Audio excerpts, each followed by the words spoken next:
Pemirsa, Presiden Prabowo Subianto menghadiri panen raya jagung serentak kuartal 2 di Lanut Hari Hadi Sumantri, Dusun Kandasan, Kabupaten Bengkayang, Kalimantan Barat. Dalam mendukung Astacita Presiden Prabowo Subianto, terdapat sinergitas lintas sektor untuk mewujudkan swasembada pangan. Lalu bagaimana pendampingan yang dilakukan bagi kelompok tani dan apa saja dampak yang dirasakan? Berikut liputan jurnalis Metro TV Elma Rosana dan juru kamera Reksa Dewa untuk Anda.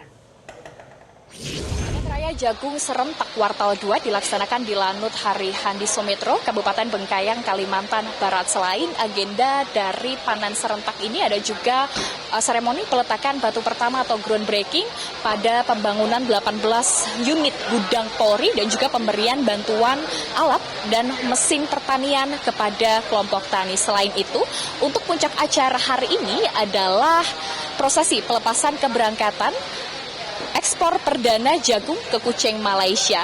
Nah, swasembada pangan atau ketahanan pangan sendiri ini menjadi salah satu program prioritas dari pemerintahan Prabowo untuk Astacita.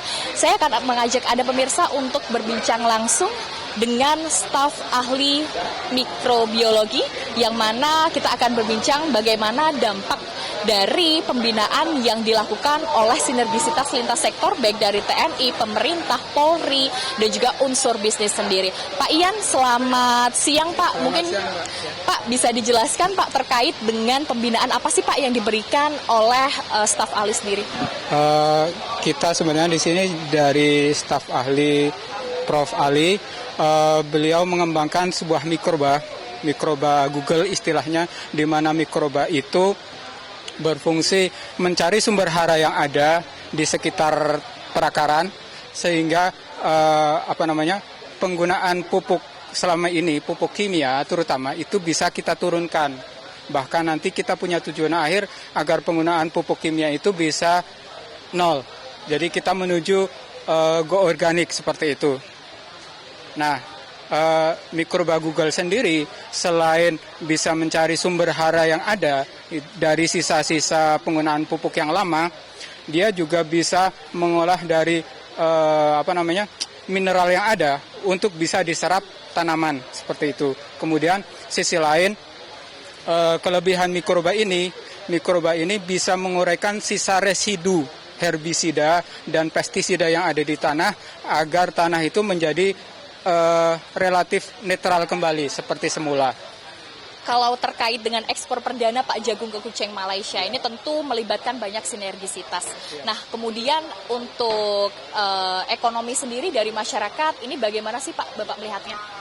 Kalau ekonomi, jadi saya sedikit cerita mundur.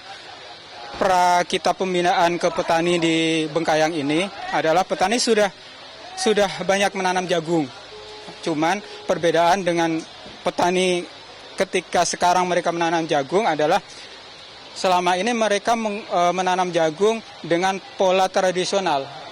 Pola di mana mereka menggunakan tradisi turun-temurun begitu kan. Nah, yang kita lakukan, kita ubah di sini adalah kita penggunaan SOP, di mana SOP ini kita semprotkan pupuk hayati berupa mikroba itu, di mana penggunaan pupuk hayati itu bisa mengurangi penggunaan pupuk kimia. Bahkan di akhirnya kita bisa berusaha menonkan pemakaian pupuk kimia. Sisi lain, dari sisi produksi, selama ini adalah untuk di Kabupaten Bengkayang ini rata-rata produksi itu antara 3 sampai 4. Siap, terima kasih banyak Pak Ian.